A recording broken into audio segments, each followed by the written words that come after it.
Hi everybody, yesterday I got the 5-inch version of the Raspberry Pi Touch Display 2.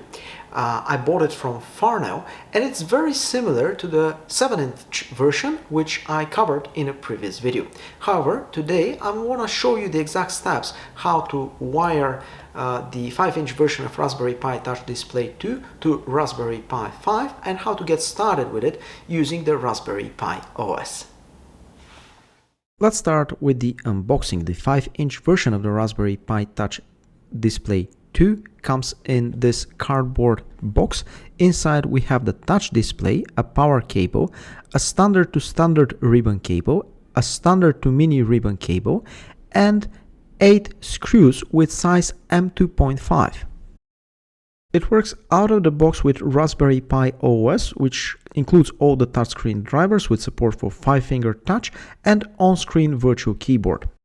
The Raspberry Pi Touch Display 2 is compatible with all Raspberry Pi computers from Raspberry Pi 1B Plus onwards, except for the Raspberry Pi Zero series, which means that you can use it with all Raspberry Pi models and versions with 40-pin header, except for Raspberry Pi Zero. I repeat, you cannot use it with Raspberry Pi Zero.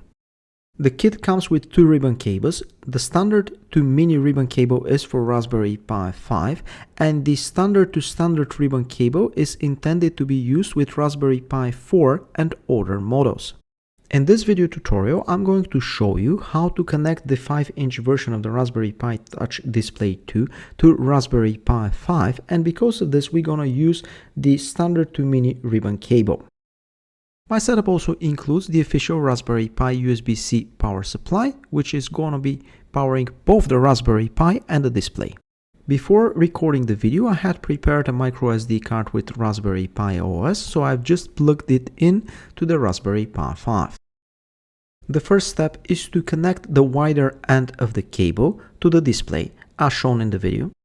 This cable is actually a flexible printed circuit board, and for Raspberry Pi 5, one of the ends has 22 ways and the other end has 15 ways.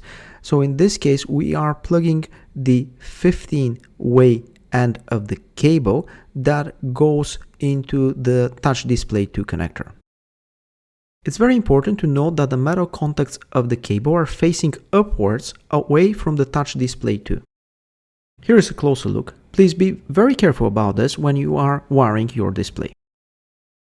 Step number 2 is to connect the power cable with just 2 wires to the display, and step number 3 is to assemble the Raspberry Pi 5 using 4 screws to the display.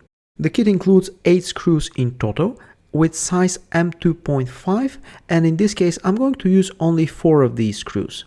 A screwdriver is required to fasten the screws and to make sure that there is a good mechanical connection between the Raspberry Pi 5 and the Raspberry Pi Touch Display 2. Of course, this video is about the 5-inch version, but it's the same process for the 7-inch version.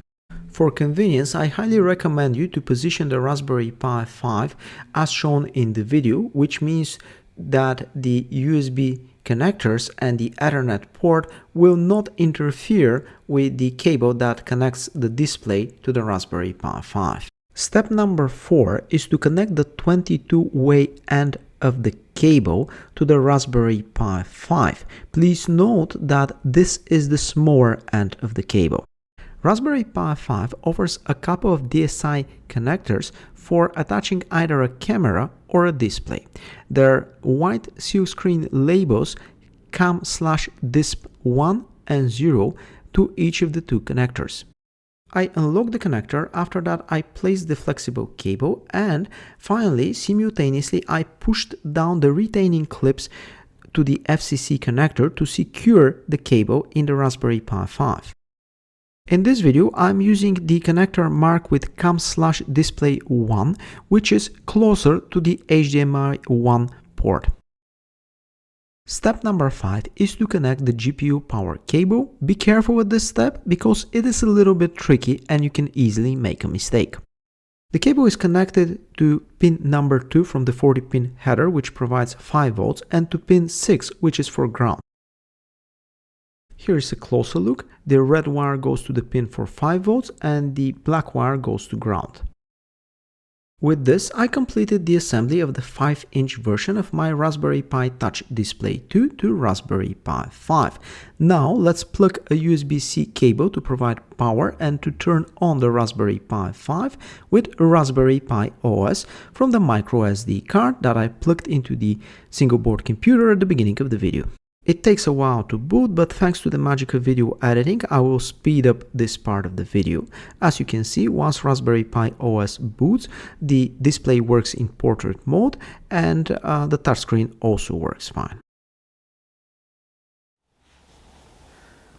There is a small text here that says portrait, and yes, both the 5-inch and the 7-inch versions of the Raspberry Pi Touch Display 2 by default run in portrait mode. So after booting Raspberry Pi OS, it's possible to rotate it to landscape from the preferences menu in the graphical user interface. Let me show you how to do it.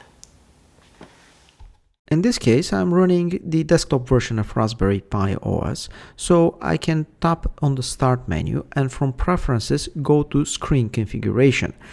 After that, I've clicked on the rectangle in the layout editor that represents the Touch Display 2 and I selected Orientation. There are several different rotation options. I selected 19 degrees to rotate the display in landscape orientation. After successfully rotating the Raspberry Pi Touch Display 2 from portrait to landscape mode, I launched a terminal and checked the Linux kernel version. As you can see, as part of this process, I was using the virtual keyboard that is part of Raspberry Pi OS. On several occasions in this video, I have already mentioned that the Raspberry Pi Touch Display 2 have a couple of different versions. One of the versions is with the 7-inch display. This is the bigger display. It was released on the market earlier, and the new version is the smaller display, the 5-inch display that we are reviewing in this video. Here is a side-by-side comparison of both versions. By default, both of these versions work in portrait mode, but now you know how to easily switch them from portrait to landscape mode in Raspberry Pi OS. The 5-inch version of the Raspberry Pi Touch Display 2 is pretty much the same as the 7-inch version, but it's smaller, and both have the same shortcomings, a big bezel and not that good viewing angle. However, the 5-inch version might be useful for projects with Raspberry Pi that require a smaller display, and you can even hold it easily in your hand, which makes it useful for portable devices. At the end of the video, let's summarize. The 5-inch version of the Raspberry Pi Touch Display 2 is with screen resolution of 720 by 1280 pixels. The viewing angle is just 80 degrees, and I consider this as one of the disadvantages. It supports capacitive multi-touch. This display is compatible with all Raspberry Pi single board computers with 40-pin header, except for the Raspberry Pi Zero series. Thank you very much for watching this video. Now you know how to wire the Raspberry Pi Touch Display 2. This is the 5-inch version. I have another video for getting started with the 7-inch version as well. If you like this type of content, please consider subscribing to my YouTube channel, hit the like button, and of course, stay tuned for new videos. See you soon.